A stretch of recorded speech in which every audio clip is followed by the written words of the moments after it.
Have a lot to get to tonight, so joining me now is Senator Alex Padilla of California. Senator, we mentioned you sit on the Senate Judiciary Committee, so let's start with the Supreme Court. I would love to talk about the many qualified candidates Joe Biden has to choose from, and we will do so in a moment.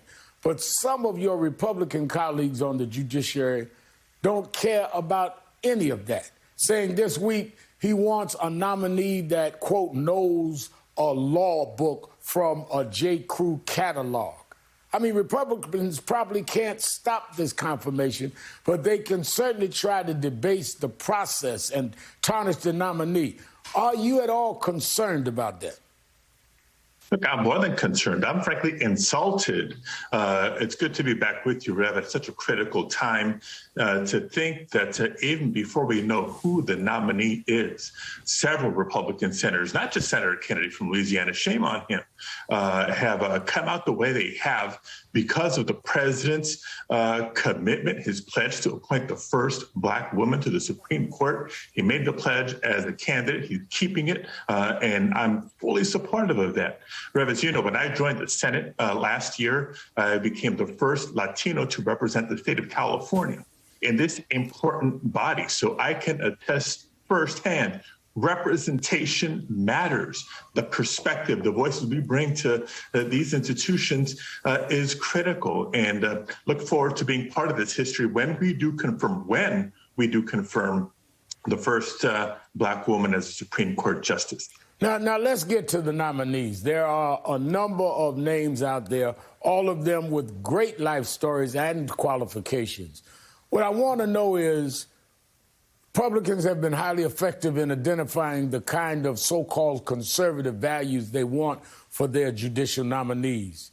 But what are the values Democrats want to see on the bench? Yeah. And so for starters, yes, no doubt President Biden will select someone who is beyond very, very qualified. We know the names that are in the mix, including a couple of Californians, but whoever it will be will stand next to no one currently on the Supreme Court when it comes to education, when it comes to professional legal experience. If anything, from my perspective, has added value in bringing unique life experience to the deliberations. And it's one thing to say we're going to uphold respect for the Constitution and the values that have made this country strong in our pursuit of a more perfect union. But the one thing I'm looking for is also somebody who's willing to be bold and not shy with that voice in the deliberations at the Supreme Court.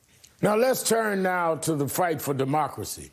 Yesterday, the Republican National Committee censored the two Republican members of the January 6th committee, Representatives Liz Cheney and Adam Kinzinger.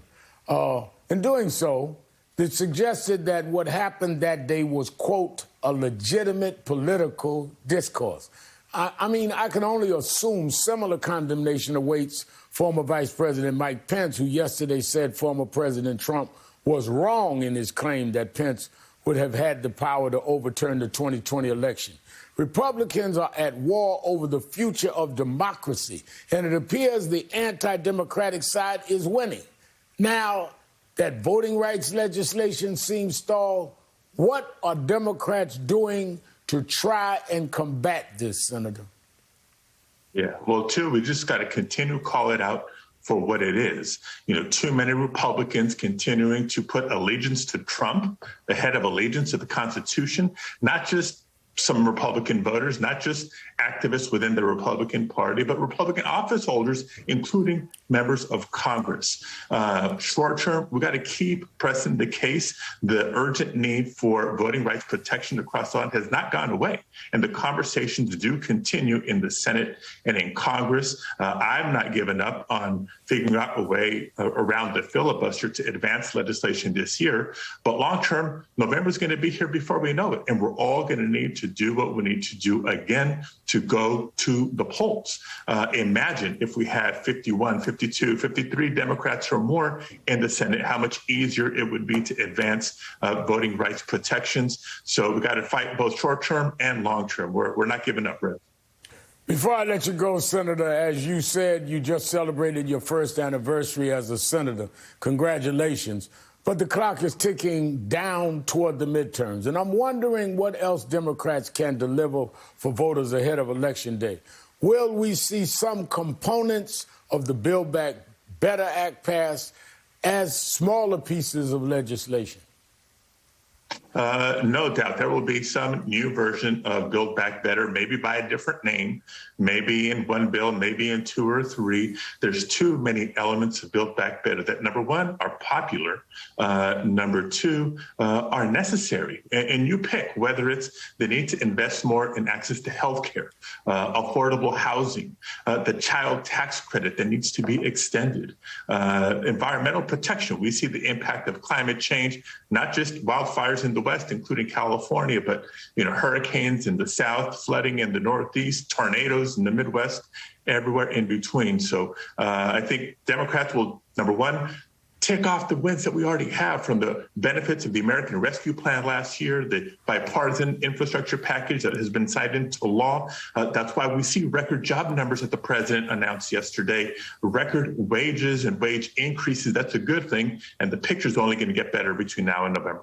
All right. Thank you, Senator Padilla, for being with us tonight.